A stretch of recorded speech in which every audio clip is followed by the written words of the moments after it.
Welcome to another edition of Backstory for Bendigo Writers Festival. Today it is my great pleasure to be chatting to my good friend Sarah Mayer-Cox about the 2020 CBCA shortlisted books for Book of the Year, the Book of the Year Awards. They will be announced on October the 16th, and there's a range of judges' talks going on around Australia at the moment, either virtually or in person. And neither Sarah or I are judges for this year, but we just have a great interest and love of picture books, and we wanted to have a chat about what our favourites were and what we see as being the highlights of the shortlisted books, and just a general chat. So welcome, Sarah. Hi, thank you very much. So for those of you who don't know Sarah's background, she is a past lecturer at La Trobe University in children's literature and literacy. She's a literacy coach, has worked for the Department of Education for a long time. She is a reviewer of children's books for ABC Radio. And just a general, a PhD candidate in children's books and illustrations, and has been a previous judge for CBCA Book of the Year Awards, but as I mentioned, not for this year. And yeah, so she's well versed in anything to do with children's books, and been a CBCA member and board director and all sorts of things for many years, so knows her stuff.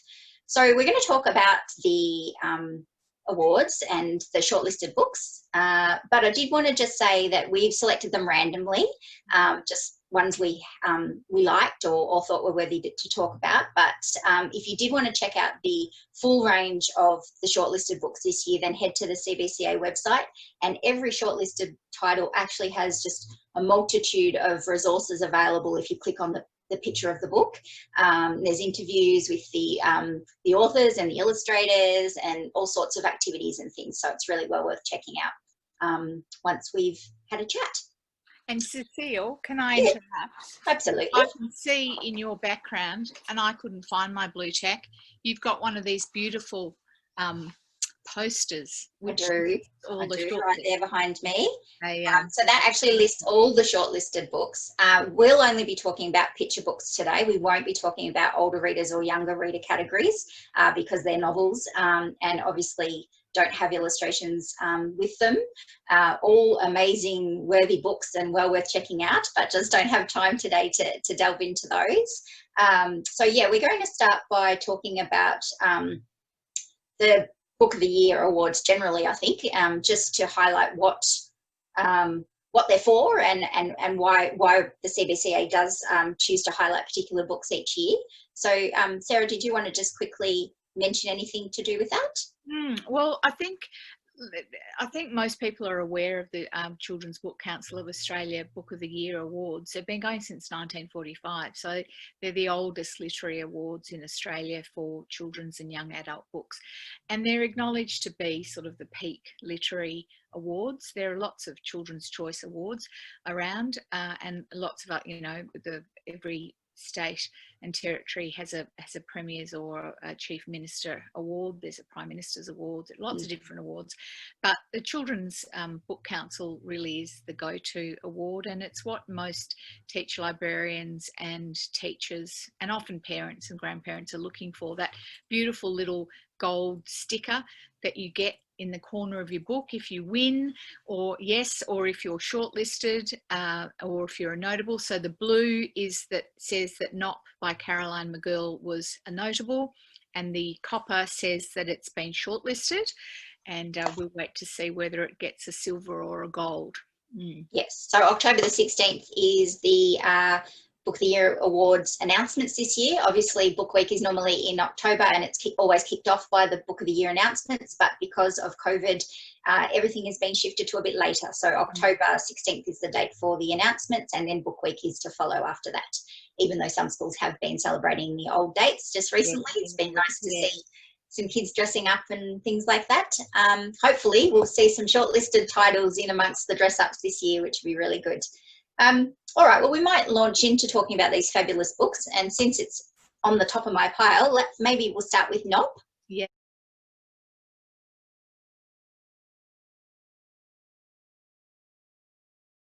Yeah. So we're talking about the picture book category now. Yeah. So book of the year picture book. And Nop is by Carolyn McGill. So written and illustrated by her. Absolutely delightful, gorgeous. Yeah, just story. stunning. And she's an example of a person who is, I think it's always really interesting when you compare a book that's been written and illustrated by the same person. And it's not to say that books that are written and illustrated by separate people aren't as successful, but there is this understandably amazing synergy that goes on because the person has probably created the book as much in the images and design as they have in the actual words.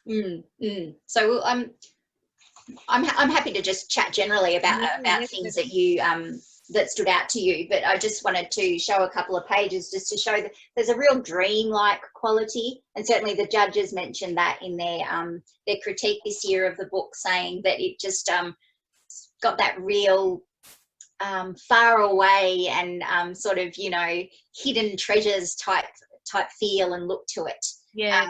And you know, that really dreamy colours and the line work really just adds to that. Well, I think part of that comes from the fact that Caroline has used watercolours and very sort of wishy-washy, but that sounds like a negative way of describing it. She has, as you can see, beautiful, sumptuous colours, but they're all slightly sort of muted and a bit dusty in a way because, of course, the story is about this absolutely gorgeous creature called Nop. There he is. With his little red bow. Yeah, and Nop lives in an imaginarium, which I just think I would love to go and live in an imaginarium. And of course, Caroline has, she's actually as a person, she's a very dreamy artist. She just lives for images. She sees the world and processes the world through colour and texture and design. And I think this is a really classic example of what the inside of part of her mind looks like. And I can imagine this book really appealing to children because there's so much that you can pore over in every single page, and it's just the most delightful story that goes with it.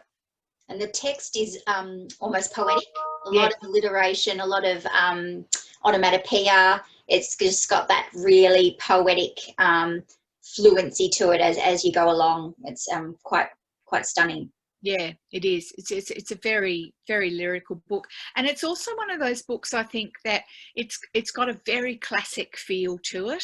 Yeah. I imagine that this is a sort of book that would make a great gift book for people.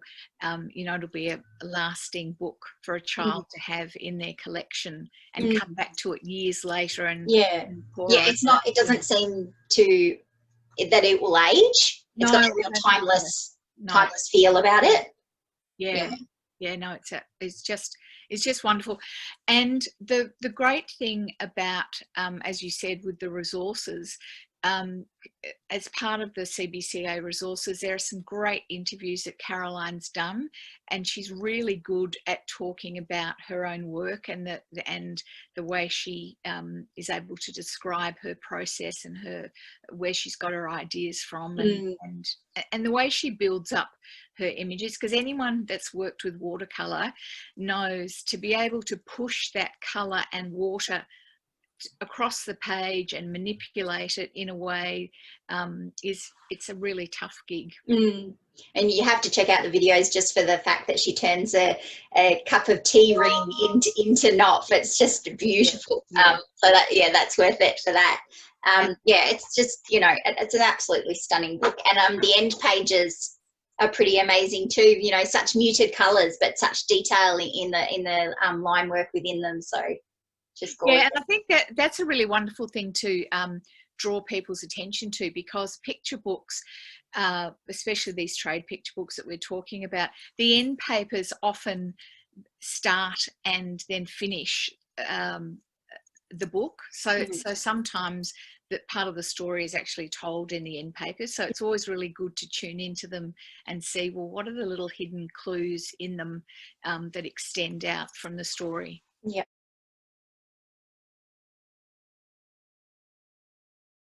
Well, I love Hello Lighthouse by Sophie Blackall, and I was really surprised to find out that it has already won the Caldecott Medal, which is the American equivalent of Picture Book of the Year. So incredible that an Australian author illustrator has won it.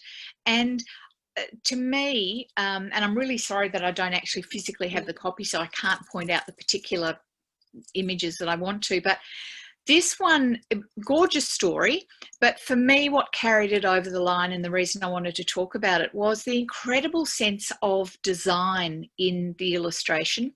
So one of the things that she's taken really well and manipulated and sort of riffed on it is the idea, as you say, of the lighthouse being very tall and sort of spherical. Is that the word? I do words, I don't do maths. Anyway, and so lots of the images are bird's eye view down of sort of cutaways from within the lighthouse. So lots of circles. And at one point in the book, and it's not a spoiler alert, the lighthouse keeper's wife has come to the lighthouse. He's been a bit lonely for a while, and the lighthouse keeper's wife becomes pregnant, and there's a beautiful suite of pages that follow on from each other following the wife's pregnancy. And of course she's used so beautifully the circular symbol, not only of the lighthouse, but that whole sense of the circle of life going on, and that sense of being cocooned and surrounded by the solid walls of the lighthouse, but also the solidity of the family's love for this new baby. And one of the things that she's done so beautifully is that she takes variously, the pages move from the lighthouse sort of calling out hello to different things that are moving past it, but then at other times it's a character in itself that is quite content to be by itself, just there standing on its lonely rock, and watching what's going on. I think it's a really great example for anyone who's really interested in illustration and design, to have a look at some of her double page spreads. They are just superb. Her use of fish sort of circling around the lighthouse, and the birds and the clouds, are just extraordinary work. Yeah. And again, it's one of those books that really good for children, because it's got that repetition in it. So kids can really get to know the story and get involved and repeat those words, hello, hello, hello, over and over. Yeah. And it's got a beautiful fold out page in it.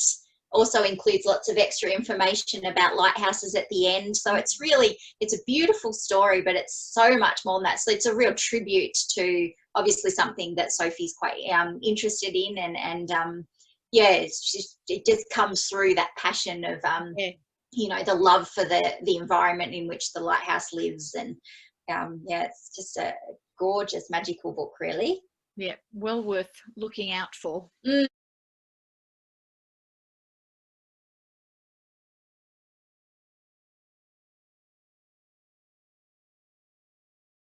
And so this is one of the 6 shortlisted titles, When Billy Was a Dog. And this one was written by Kirsty Murray and illustrated by Karen Blair. So very different look to the other 2 that we've talked about. Gorgeous. Such a beautiful story. I mean, I don't know what child doesn't ever want a pet, and specifically a dog. Look, so there's a fabulous example, Cecile, of end papers. Yes. Sorry, I'm just trying to get my angle right. Yeah, gorgeous end papers, all those lovely dogs. Yeah. So you've got that's the end papers at the front. Yes. Look, here are the end papers at the back, without spoiling too much of the story. But there's an example where the end papers don't match, and you can tell so much of the story from that. It's just wonderful. And of course, the early childhood, what I didn't mention when we were talking about picture book, is that picture book is the only category that's not limited to age group. So it really goes from 0 right through to 18, which is the sort of spread of the age groups of the Children's Book Council Australia awards, Mm. whereas early childhood, as you said, they are normally in a picture book format, although sometimes they are those first little novella type books, Yeah. but it's specifically for children in those early years of life. Yeah, so sometimes we probably expect to find simpler text, you know, less words on the page. But this surprisingly has quite a lot of text on it. mm-hmm. So I think it's been written as a story for somebody to read to a younger child, although it's a perfect example of a book where so much of the story is told in the illustrations. Yes. So you don't have to be able to read those words to be able to tell what's going on. I absolutely adore, I'll see if I can find it, there's a lot of humour in the illustrations as well, and obviously in the text, which the illustrations support so beautifully. But I'll just see if I can find my favourite page. So the story is that Billy really wants a dog, and when he's not getting his own way, decides to become the dog instead. So he crawls around for the day, and including going to the shops with Dad, and yeah, this one here. And when Dad says, "Don't you dare," I just think that's so good. And yes, certain 6-year-old I know laughs out loud at that page. So yes, so Billy cocking his leg pretending to be a dog, just a classic example. And of course, that's the beauty of the picture book format, where the words often play this sort of straight person to the illustrations funny man or funny person, and extend it either in the way that you expect it's going to go or completely out of the box, and make you laugh out loud or make you question things. Yeah, and it's a really beautifully balanced book, I think. Really, I don't want to say easy on the eye because that really sort of cheapens it, but it's just really gorgeous layout in terms of following the story, you know, and the illustrations and the text just flow really beautifully in terms of advancing the narrative really clearly. And I think it's also really cleverly done, and that's a classic example that you've got there. Some of the pages are either full page spreads, so they go across two, or they're chunked into little sort of story boxes. Yes. Or in that case, there's one big illustration and then a couple of little ones that are, as you say, advancing the story. Yeah, it's a real mix, isn't it, of all the different ways that you can highlight what's going on, and so much being said just, you know, apart from the words, with that image there, for example. And that one's stunning because that one with the little dogs all the dogs being walked as Billy sits there, and he's pondering at that stage because the dog that he loves is not well, or he thinks it's not well, and he's really worried how the dog's going to be, and he's got all his little dog sculptures on the windowsill, looking out on everyone going for walks. It's just beautiful. Yeah, it is. It's a stunning one, that one.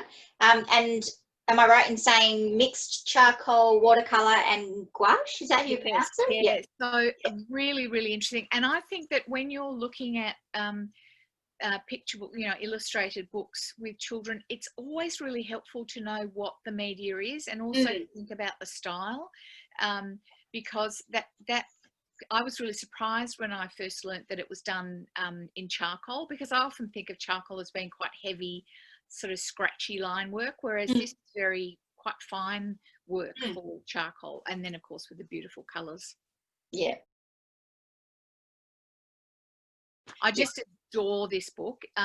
It's by Margaret Wilde, who is really acknowledged as one of the picture book queens in terms of she is just royalty. She has written so many picture books over the years and been shortlisted and has won so many, and it's illustrated by Anne James, who we can partly claim as a bit of a local because she does part-time live sort of in the area. And she is, I have to declare interest here because I do count her as a dear friend, and I think she's absolutely superb. If you've ever seen her in action, she's about 2 foot tall. She's an absolute pocket rocket. She was a former illustrator, a former art teacher, so she really knows how to engage with young people. And this is a completely different sort of book, not only for Margaret Wilde in terms of the story, but also in terms of the illustration that Anne's done. So well worth looking it out. And it's got the strong black and white imagery of Emma, who's the main character in the book, and then the colour in the foreground, and in the background we've got the colour. And the story is that she's saying goodbye to one house and hello to another. And so it's about all the lasts that she'll have in one particular home and the first that she'll have in the next home. Beautiful, beautiful story of just how you can be sad about losing something, but also, you know, anticipating with a bit of excitement what's coming next. So obviously a theme that lots of kids can relate to. And yeah, just it's such a striking way of illustrating. It's not something I've seen a lot in children's books, I must say, this contrast between black and white. And obviously it's collage, I think, that, you know, black and white layers on top of the coloured paintings. Yeah, just stunning.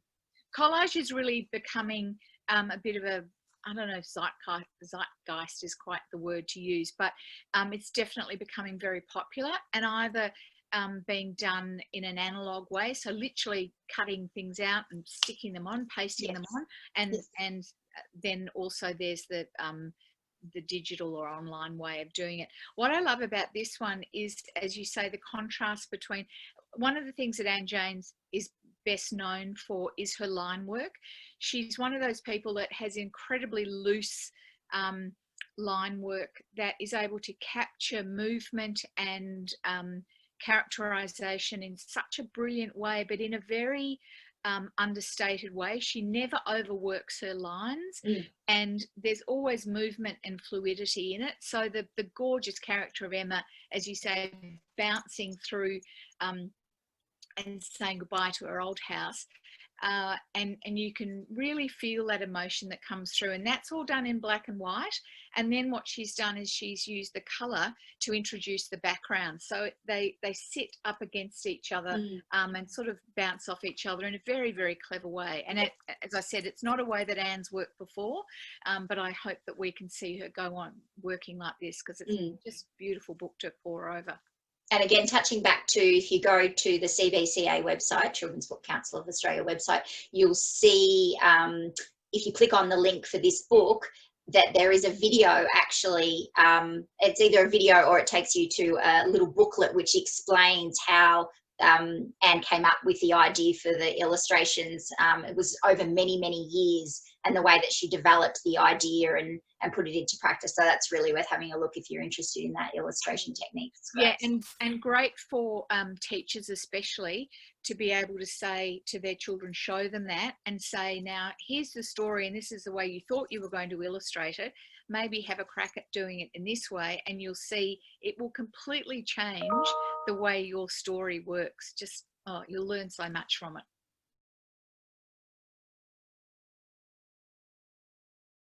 And this is one that I was lucky enough to be a judge 4 years ago, and to chair the panel when we used to judge in a slightly different way. And it's just amazing to see all the new illustrators that are coming through. It makes you think Australia's already punching above its weight, but to know, wow, we've got so many new illustrators coming through in the pipeline. It's very exciting. So which one are we going to look at? Well, let's look at Fly first. Oh, yes, beautiful. Yeah, absolutely gorgeous book. I could just spend hours just looking at that cover alone. Yeah. And, you know, it tells us the story straight away of what it's about. Little girl, and obviously something to do with birds and flight. And this is another one of those books where there's definitely grief in this story, but it's told in such a gentle, beautiful way. And obviously the focus of this category is the illustrations. So that's what it's really judged on. And you can see that there's this, you know, little clouds and gorgeous little plane. And then, yeah, we're introduced to our main character, and off we go into a gorgeous story about, yeah, learning to adapt, I suppose.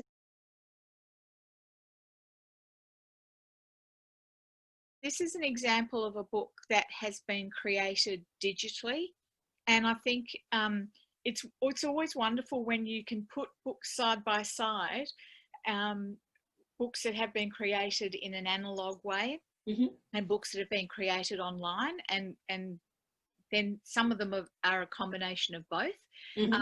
But it looks to me, from what I can see of this book, all the illustrations and textures have been created digitally, which is becoming more and more popular. And I love the way people will be able to see from the front cover that when you're sort of moving the book backwards and forwards, it's flaring a bit, and I always love a nice bit of spot varnish.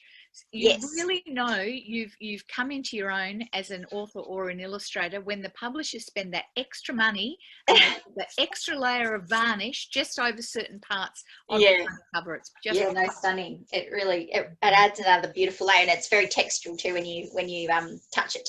It's lovely. Yeah, just gorgeous. Yeah, and so I'm surprised to learn that it is a digitally created illustration, because they look. I'm obviously way out of my depth here with describing illustrations, but I just looks really sort of old school, hand drawn. Yes. So it's just beautiful that it's been able to be created like that. Yeah. And you get a real sense of where she lives, and at times her loneliness. And I think that example, that page that you've just got there, that's a really good example. You can see the shadow. So you've got the tree sort of, and the shadows falling on the roof of the shed. And that's all been done in different layers to create that sense of the 3D, the depth of the illustration. Which when online, when digital illustration first started, it had this horrible sort of flatness to it. And since the programs have become more and more sophisticated, and people have learned how to work it in a more sophisticated way, you can really build up that sense. So, which is why it gives it that illusion of being done with paint on paper, but it's not. But it's just beautiful. So it's it tells the story of loss in two ways, this book, because there's a story of the little bird that Lucy finds and tries to heal. And there's also a story being told in the illustrations about the loss of a character within the family. And that's not ever really mentioned in the text of the book, but the story illustrations tell you what's going on. And the use of the red scarf as symbolism throughout the book is just gorgeous. Beautiful sunset picture there, and lovely clouds, and just it's and that's a very difficult thing for a new illustrator to learn how to do, knowing that, for me, I suppose it's my bias because of my research interest, but for me it's the illustrations that do the heavy lifting of nearly every illustrated book, picture books, and so sometimes you see with new illustrators, they want to put too much in, or they want to illustrate in too literal a way. And in the same way that we know that the best writers are the ones that leave words out so that there's lots of space for the reader to imagine exactly what's going on, it's the same with illustration. The illustrator has to know, well, just how much can I leave out? How much can I simplify that illustration so that there's space for the reader to be involved and to put themselves in that story? And I think she's done a really wonderful job of this.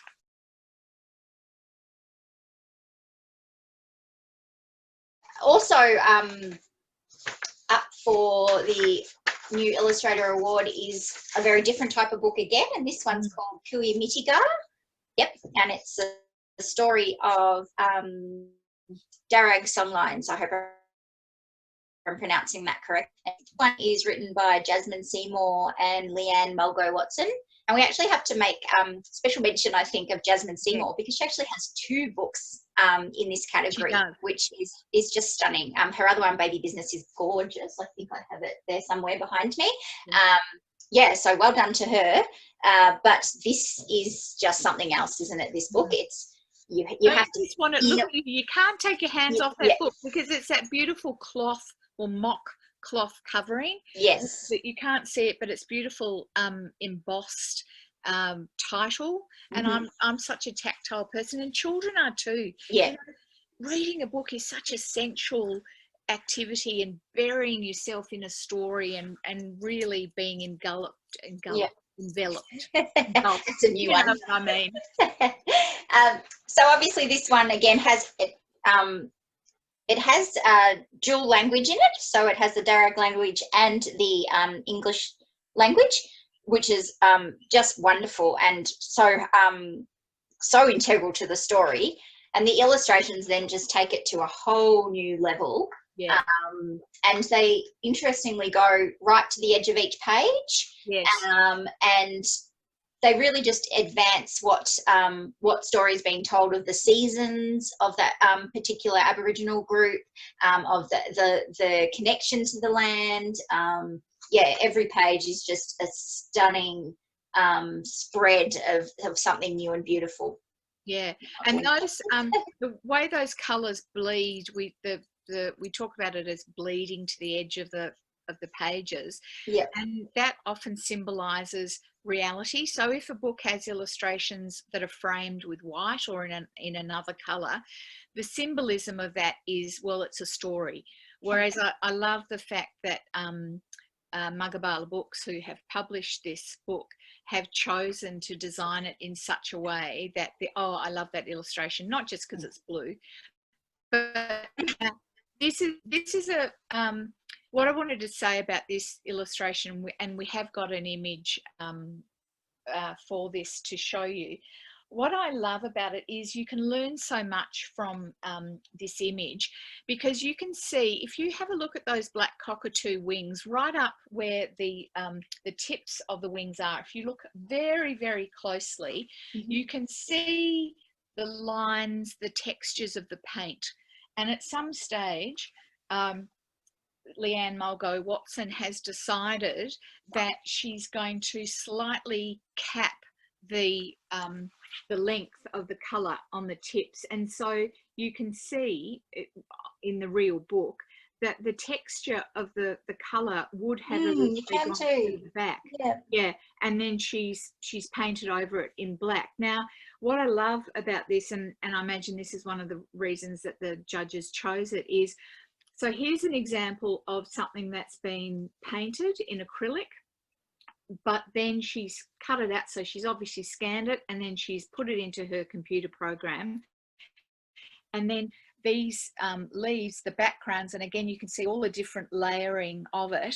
That gives it, again, a sense of depth. So I think it's a very, very clever example of using traditional painting techniques and bumping them up against sort of modern technology. And it works in such a fabulous way. The design of this book, Mugabala Books, their production values are extraordinary. And that you can just learn so much. I really wish I knew how to speak even just a few words. I'm trying to teach myself some words in Aboriginal languages, because gosh, it's the languages are just so lyrical and beautiful to speak and to hear being spoken. And for children, I imagine that children who come from this part of Australia, which is the Hawkesbury area, the Darug nations are from the Hawkesbury area, you know, how proud must they be to see a book representing their country in these sumptuous illustrations. Just absolutely gorgeous. Absolutely. And I just really like the way that you've got, you know, you've got the Darug word first, which is really, really lovely, and woven into the text in amongst the English, so that you actually have to look for the English word rather than the other way around, which is a really nice thing for kids to learn, that traditional language is first and foremost the important thing, and then the English is secondary to that. And it's also, the other thing that I think is really cleverly done is that it puts first and foremost First Nations understanding and perceptions of the seasons and landscapes. And I think too often we look at the Australian landscape through non-Indigenous eyes. And so this really shows a reader how to look through that lens of the First Nations people in such a beautiful and evocative way. And the colour palette of this book is just stunning. Such earthy, warm tones throughout.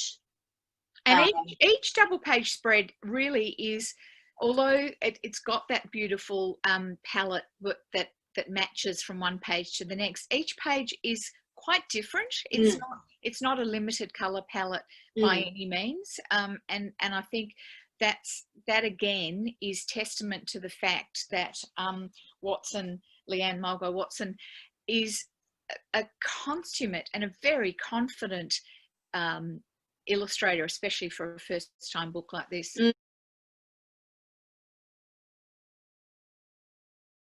Dark Emu was one of my favourite books, I think, like a lot of people, when it first came out, and I instantly was gravitated to the illustrations and the photographic plates that were used in Dark Emu, and so I was so excited when it was announced that they were doing a version for young children.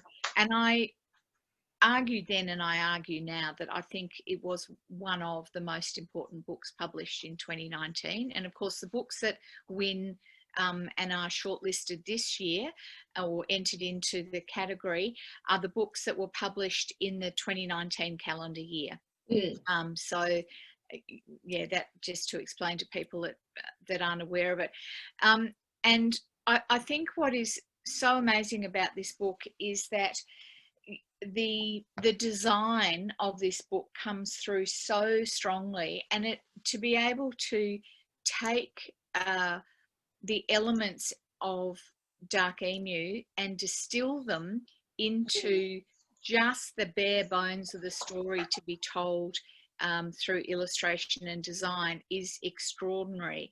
And I think I'm right in saying that Donna Rawlins actually designed this book, and Donna Rawlins has been involved in the Australian book industry for decades. It's just beautiful. And the other thing that I love about this book is that it's one, and this is the beauty of the Eve Pownell Awards, or the category, is that they're books that, especially for teachers, can be used right across the curriculum. So if you're a history teacher, this is a classic example of taking first sources and looking at how they can be used to tell a story. And of course, Bruce Pascoe's thesis is that he has taken primary sources that were written by white people, non-Indigenous people, and he has done an Indigenous interpretation of them, which of course has now been acknowledged to be, you know, a very legitimate interpretation of them. And so this combination of using diary entries, very early pen sketches, it's just a wonderful combination, and anyone studying design or graphic design can learn so much from this book. It's just a I think thoroughly engrossing read in terms of the historical information that's there, and just shedding a whole new light, perhaps for some people, certainly young people, on the story of settlement, and just the way that the First Nations people lived, certainly before Europeans arrived, and then, yeah, as you said, supported by real images of diaries and of news reports and of official documents and all that sort of thing. So and then just stunning illustrations behind the text as well. So so much in this book. Yeah. Absolutely sumptuous. And the other thing that I think is really important about not only Young Dark Emu, but also the whole category, the whole Eve Pownell category, is a lot of children who say they're not readers, it's because they don't necessarily get or or understand or are interested in fiction. Yes. And so non-fiction can be a fabulous way into reading and to understanding ideas put in a sort of book format. Yeah. And I think more and more teachers, especially in secondary school, are starting to use these trade books as textbooks in a way, because they're so engaging and there's so much in them that children can learn from.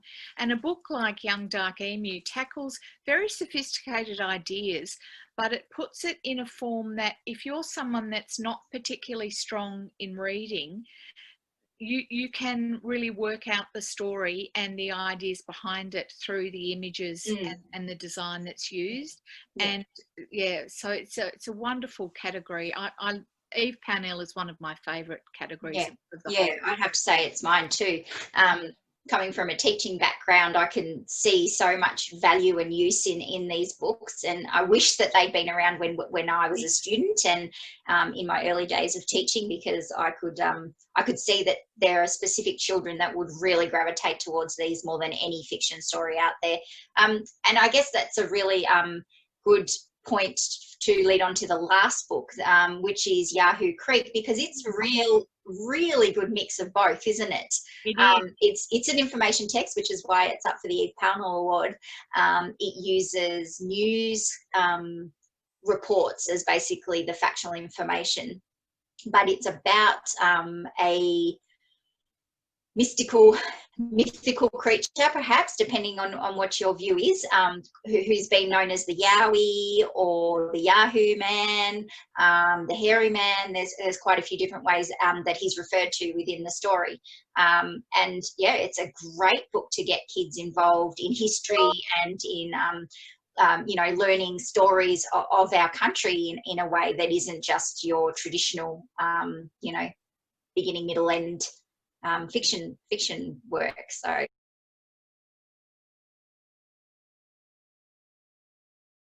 Toby Riddle's been a favourite of mine for years, and we've actually he's had an exhibition in Bendigo years ago, and he is someone who lots of people will know him. He used to do a cartoon when Oslo Davis was in nappies.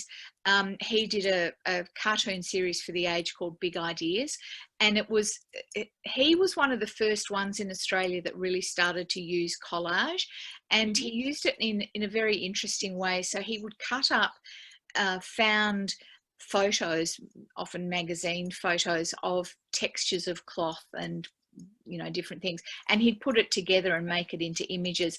Now this one is an example of a technique that I've never seen Toby Riddle use before. It's in one of my favourite colours of blue, favourite shades of blue, but he's used stencils all the way through this incredible book. And what he's done is it gives that lovely, he's built it up with stencils and stamping to give it that layer, that sense of layering.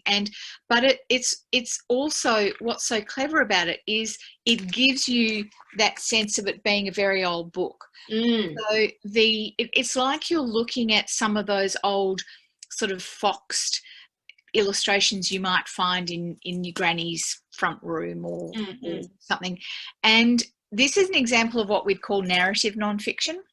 So what he's done is he's used a combination of telling the story. So here is the Yahoo, the Hairy Man, but then he's also used entries, as you say, from newspapers at the time. And every now and again what he does is he uses some of the Indigenous sort of history of the area, and there ends up being a double page spread which refers to what the local people for instance, here's an example here, and I'll just quickly read it to you.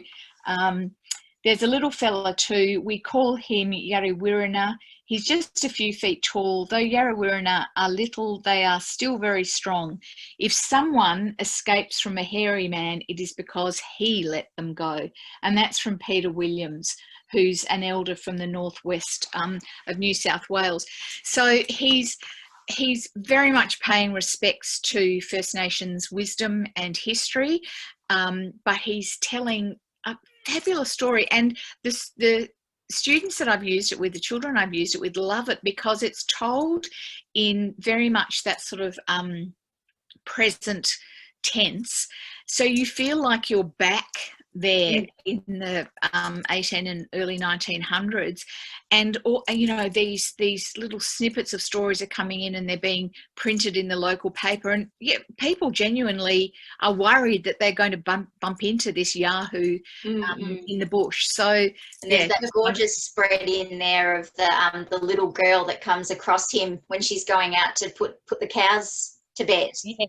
Yes, and there are a lot of those beautiful sort of moonlit images, which are just gosh, even without the words, tells us such a beautiful story.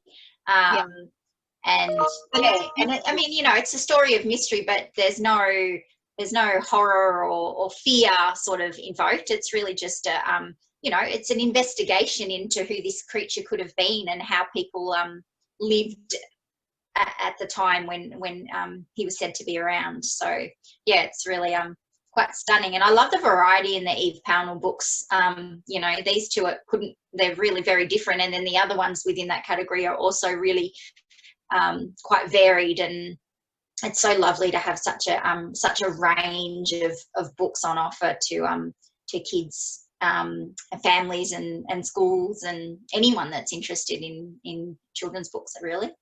Yeah, and what I love when you have a look this year at the Eve Pownall category, and also in conjunction with the New Illustrator Award, half of the books in New Illustrator are Indigenous creators, and it's the same. Over half of the books in the Eve Pownall Award either have an Indigenous theme or have been created by Aboriginal or Torres Strait Islander creators. And I think that really points to the Children's Book Council of Australia really understanding the different voices that are present in Australian publishing, and it bodes well for the younger readers of Australia and their caregivers and teachers to understand we can just learn so much about our country and about different topics from these extraordinarily beautiful books. I think that's probably a really good place to leave it. And just a reminder again that if you're interested in any of the books Sarah and I have talked about, which are the shortlisted books for the Children's Book Council of Australia Book of the Year Awards, it's a mouthful, yeah, please do go to the CBCA website and look up the shortlisted books. And as I said, there's lots of different links and further information there for everyone. It's been really fun talking to you about this today, Sarah. Thanks so much. Great. You too, Cecile. We could talk for hours and hours, but we'll leave it there for the moment. We'll see you on the 16th of October for the announcement. Sounds great. Okay.